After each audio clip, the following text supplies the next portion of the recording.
Hello everyone, I'm Brian. Today I'm reacting to a quick way to break karmic cycles, Sadhguru. So I'm not sure exactly what's a quick way to break karmic cycles. I was looking through his channel and I know a quick way to enlightenment, generally speaking, is going to be bhakti yoga. But what is a quick way to break karmic cycles? Let's go ahead and give this video a shot. If you get into a certain rhythm which is compulsive within you, you will be just a repetition of the past. If you want to break your emotional rhythms, these are simplest tools, maybe drastic, but if you don't want to waste time in your life, that's the way to go.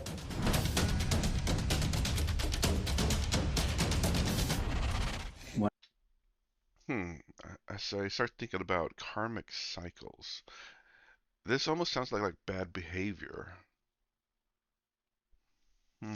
Because I'm assuming karmic and karma are essentially the same.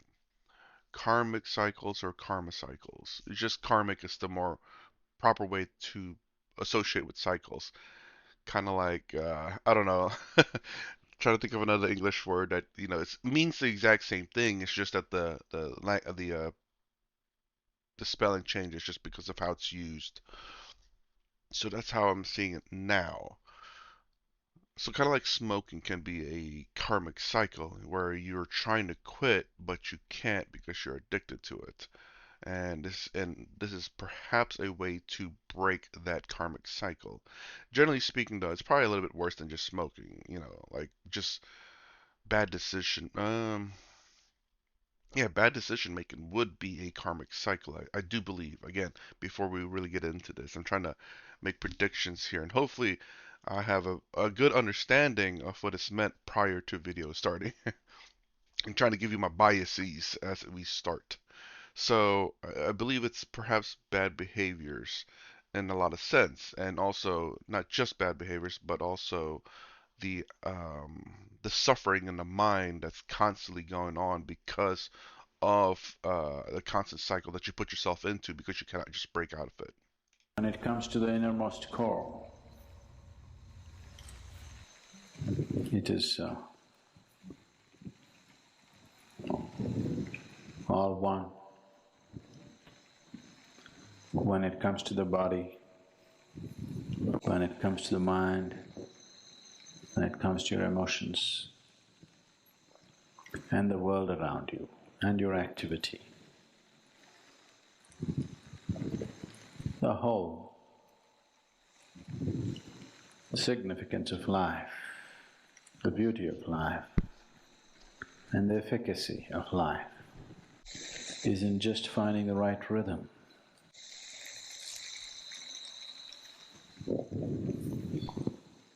What is your rhythm?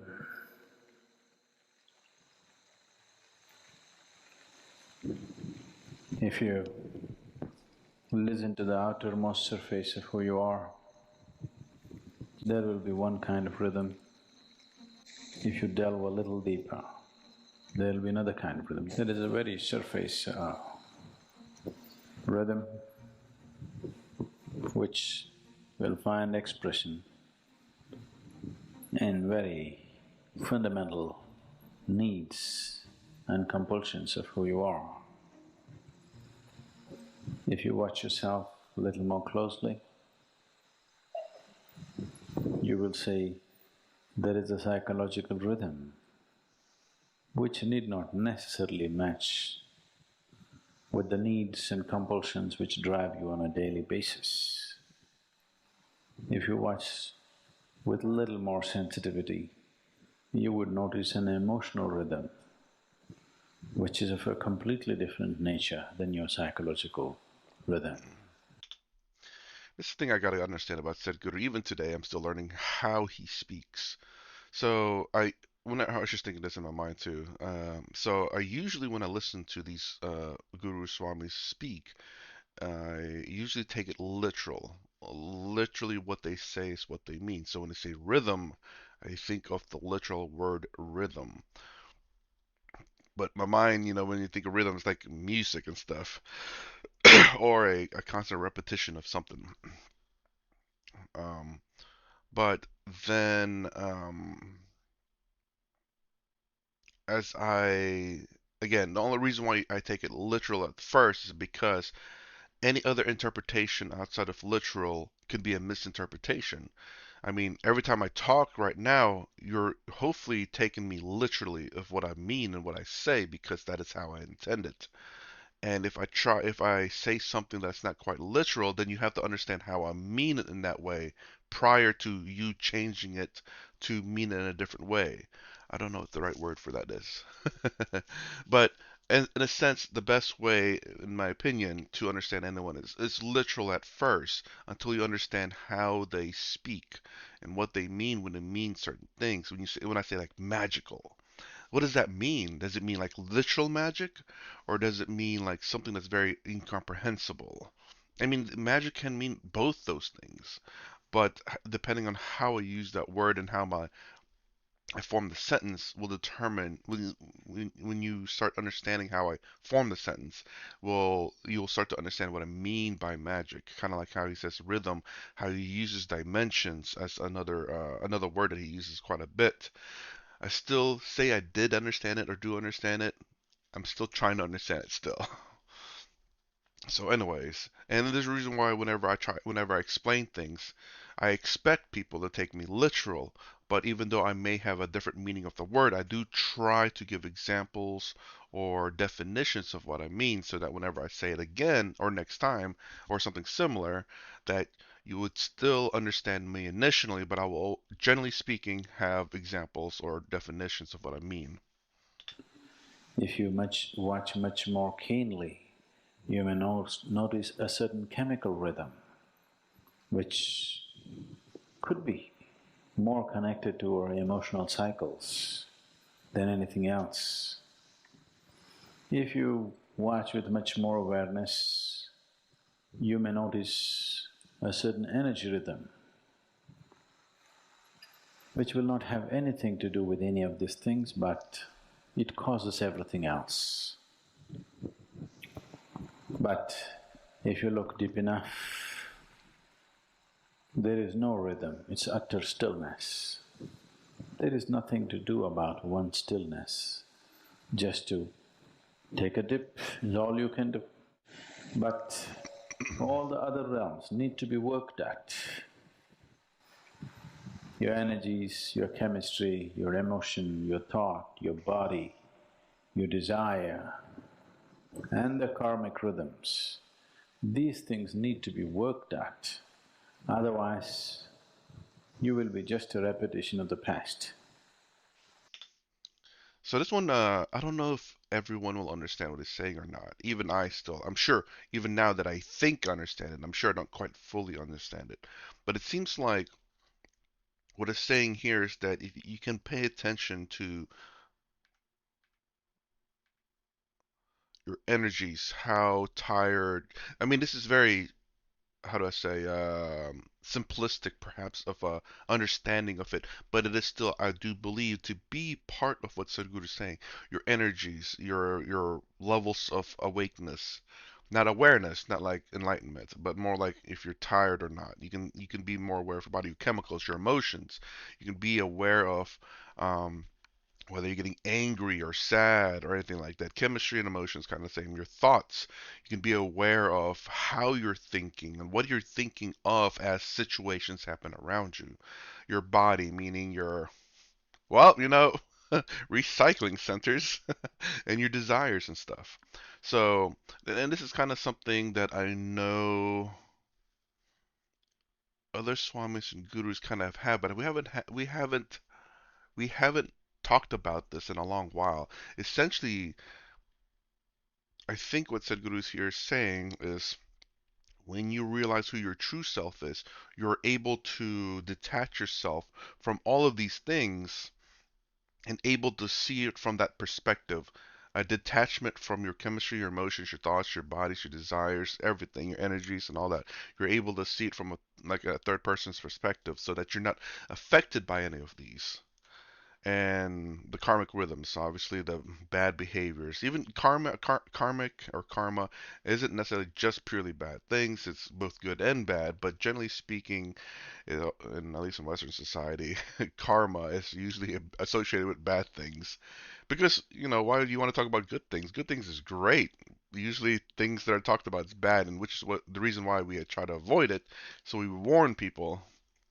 It's not that we want to talk about bad things. It's just that if there's a bad thing, you want to let people know so that we can avoid it. Good things you don't want to talk. I mean, you do want to talk about, but you don't want to avoid those. It's like I'd rather know about bad things so that I can avoid it than good things because I could end up running into a bad thing, I guess. Um, Otherwise, you're just a repetition of past, which is karmic. You get into a certain rhythm which is compulsive within you, and nothing new so ever touch you. Oops. Rhythm. Oh, maybe. Where is that word?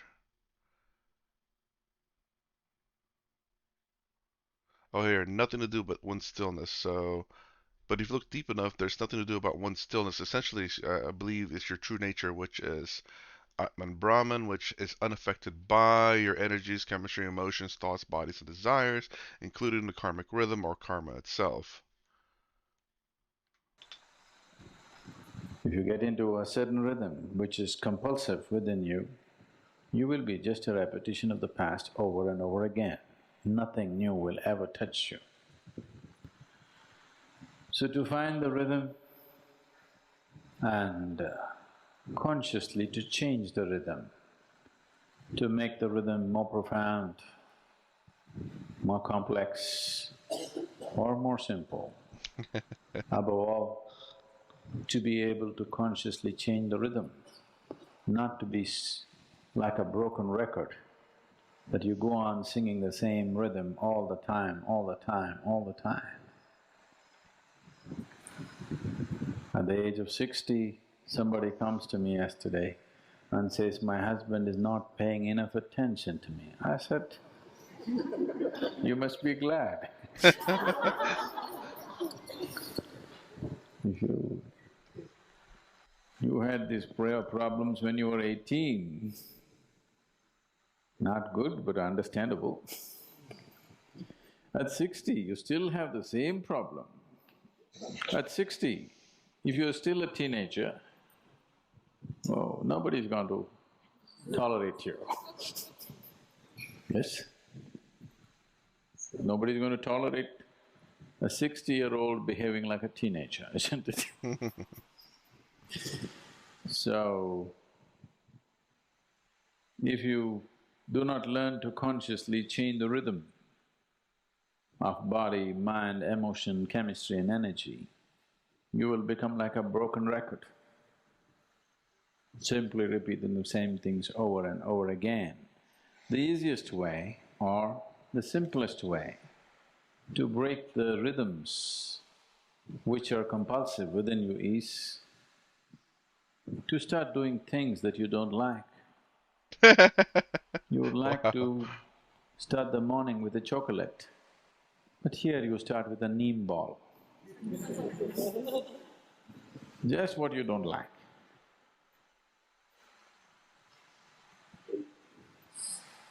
If you want to break your emotional rhythms, the simplest thing is to look for somebody that you cannot stand and to work with them. Choose them as your partner to work with, somebody you just can't stand. These are simplest tools, may be drastic, but if you don't want to waste time in your life, that's the way to go. To just get up in the morning and do what you don't like. Mm.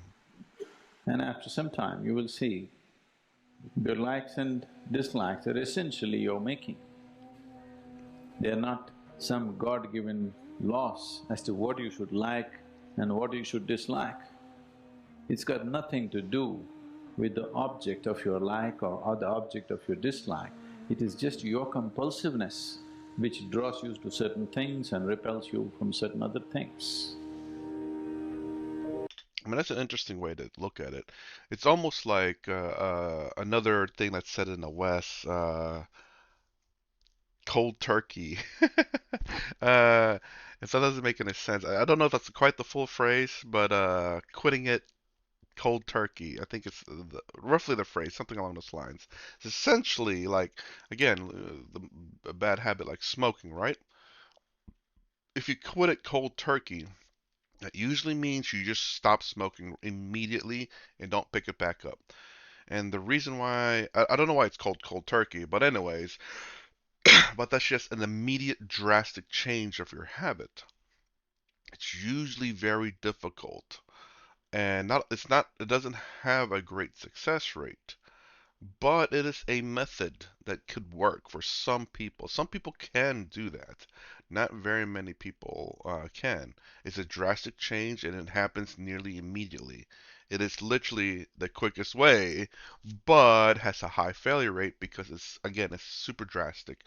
Generally speaking, you're usually weaned off of the terrible habit that you have, so you use less and less and less throughout time. That way your body kind of gradually adjusts to it.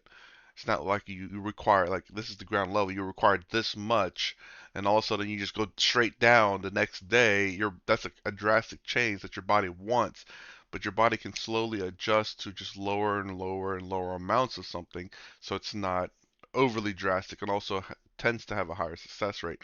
But at the same time, it's not the quickest way to do it. So, okay, quickest way to break a karmic cycle is obviously quitting it cold turkey, because I mean, cause like he said, the examples there, which is to do something you don't like. Well, not smoking, as a smoker, they do not like that because they want to smoke, but they want to quit.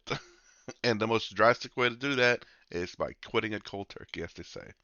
So that's my reaction to a quick way to break karmic cycles. I was kind of curious as to how to do it. So if you like my content, please consider subscribing, thumbs up, the sound down below. Thanks for watching. I'll see you in the next vid.